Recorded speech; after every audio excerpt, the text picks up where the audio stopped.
Good morning, Nigeria. Good morning, world. This is Morning Spring on your station of choice, where we say it as it is. Western Spring Television, beaming live, crisply clear, sounding well, broadcasting on Channel 190 on StarTimes DTT. And of course, I am Femi Ojo. It gives me great pleasure to welcome you to this program today, the second installment for the week, and of course, the Pinky Lady is there. Good Yeah, morning, Femi. it's a shade of good morning. A shade of all of this. This pink, and I'm seeing some vintage things. Yeah, By the way, the skirt is giving. it's Is really giving what really it's giving. giving. Is giving right. Welcome, people. It's a beautiful day this morning, and we are grateful to God for life. Thank Right. you for joining us. My name is Evelyn Ohiolei. As you can see, the spirit is high this Very high. morning, Right. and that's because the team is celebrating. We told you last week that it's a week of celebration for us. And today, just like last week when WSTV celebrated its second year anniversary, our sister station is celebrating its 9 years of existence. And, when your older sister is celebrating, you are also the celebrant. The assistant So celebrant. that's why we are this happy. Thank you for joining us on Morning Spring. Very well. We are very upbeat, at least you can tell, and we are very ready as well, and we know you are as well. So we'll be back. This is the Morning Spring on Western Spring Television. Stay with us.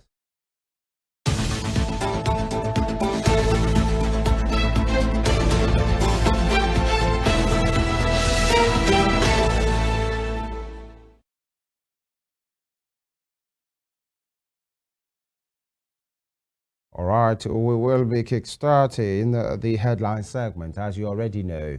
This morning from the Nigerian Tribune. The Nigerian Tribune. On the program, we look at headlines. Reeling it out from major dailies in the nation every day, and that is exactly what we are going to do now. Nigerian Tribune is our first point of call. Senators query federal government's borrowing. Tinubu's ministers justify plans. Again, senators query federal government's borrowing. Tinubu's ministers justify plans. And here, the rider to that says, two riders actually. President assures better economy as latest GDP report indicates growth and predicts 2025 rebasing of economy will bring prosperity. All right, away from that. FCTA releases list of C of O defaulters in Abuja. Okay, told Evelyn yesterday to check. Your properties in Abuja, either your C of O is consistent. All right, it's safe. It's a right, Yeah. good, with the administration of the FCT. All right, away from that, over 1 million violent crime perpetrated against women in 2023. That is from UNODC. That is sad. Over 1 million violent crimes. And you can say maybe that's the reported ones. Maybe there's much more. Most likely there will be much more that won't make it to the public gaze, and we should stop that. Violence against humanity, violence against our women and children, it's a no, no. And unemployment rate dropped to 4.3% in quarter two 2024. That's from the Bureau of Statistics. Many persons will say, where's the job? Okay, but then the Bureau is saying unemployment rate has dropped. Now, NAF, that's the Nigerian Air Force, destroys terrorist food depot, kills scores in Lake Chad. Onward, gallant soldiers keep moving. And at HID Awolowo Foundation webinar, federal government committed to gender equity and advancement. Again, federal government committed to gender equity and advancement. Shatima. Okay, what might want? Okay, let me take the riders. Firstly, says HID, critical pillar of modern Nigeria. That's the matriarch, the late matriarch of the Awolowo family, uh, Mama Dideolu Awolowo. Now, Hannah Dideolu Awolowo, late now. Now, Mama fought for social justice, human rights, Amina Mohammed, and HID, Awu's Lives Statement. Take that again, HID, Owls' lives, testament to the power of purposeful living. Awolowo Dosumu. And women critical to changing Nigeria's current narrative. Don't you, man? Yeah, and Mama had exceptional wisdom. Erelu Fayemi, Abiodun, Sanwo-Olu, Makinde. Peace. This is celebrating, as I said earlier, the matriarch of the Awolowo family, Anna Idiolu Awolowo, and everybody is waxing lyrical here. You can see the picture of the Vice President, Kashim Shettima, during the webinar on Monday as well, where he participated at the HID Awolowo Foundation webinar. And the federal government, through Shettima, said federal government committed to gender equity and advancement. Now, quick one on that, Evelyn, gender equity. Let's look at the cabinet. How many women are there? I think that's the first point of call. When you check it, do we have up to 10? I'm not sure if actually we do.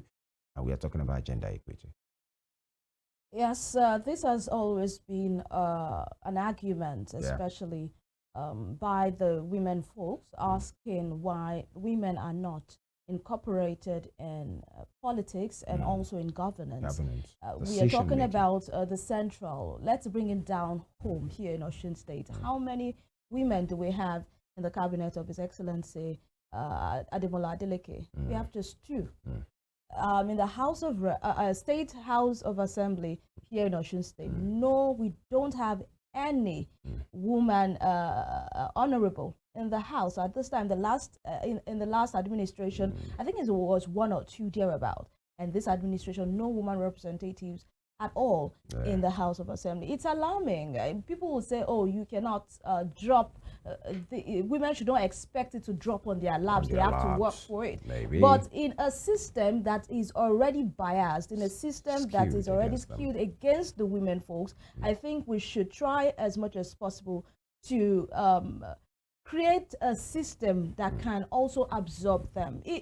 It's not too much if women ask for certain seats to be reserved for them, because we know that if the seats are not reserved, they will not get it.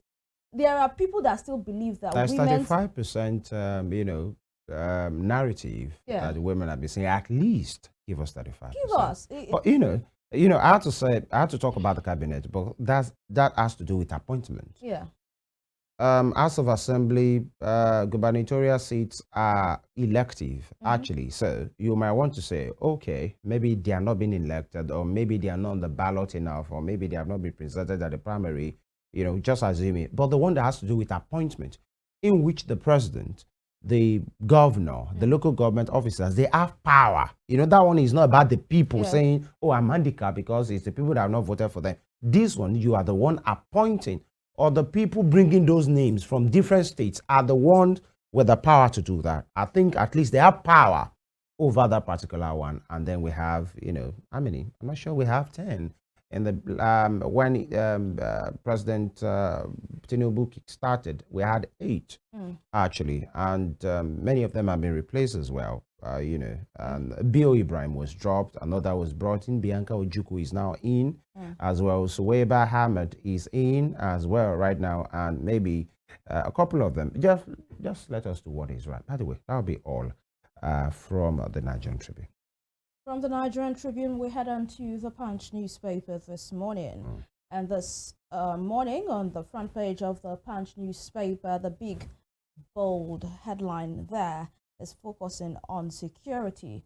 Lakurawa, FG plans more troops as sects spread in the north. With the rider, Northwest states procure vehicles, others for troops. Sects spread to North Central. CDS plans more military bases. This is what we have been speaking against, to avoid a spread of this terrorist sects in other northern regions. It's sad that we now have them spread from the northwest to the north central, and before you know, people will say it's up there, up north. We have no problem here down south. You never can tell. If they could spread and infiltrate into all of these regions, it's a matter of time. If we do not do what is expected, if we do not nip this in the bud, it will definitely spread to the south, and that particular protection you think you have, you realize that you don't have it. And away from that, customs seized 556 million naira contraband in Ogun State. 2025 budget, 13 states commit 3.8 trillion naira to salaries. Others, US-based Nigerians bag 30-year jail term for $3.5 million romance scam. And pensions, I have outperformed my predecessor, says Adeleke. Pensions, I have outperformed my predecessors, says Adeleke. About what they say about blowing your own trumpet. Yeah. Trumpet, rather. Some people will say you cannot be the judge in your own case. Matter. You cannot mark your own script. It's the people that will tell you if you have truly outperformed your predecessor. But I think Senator Ademola Adeleke is taking it from, I have to blow my own trumpet, because if I do not, no one will blow it for me.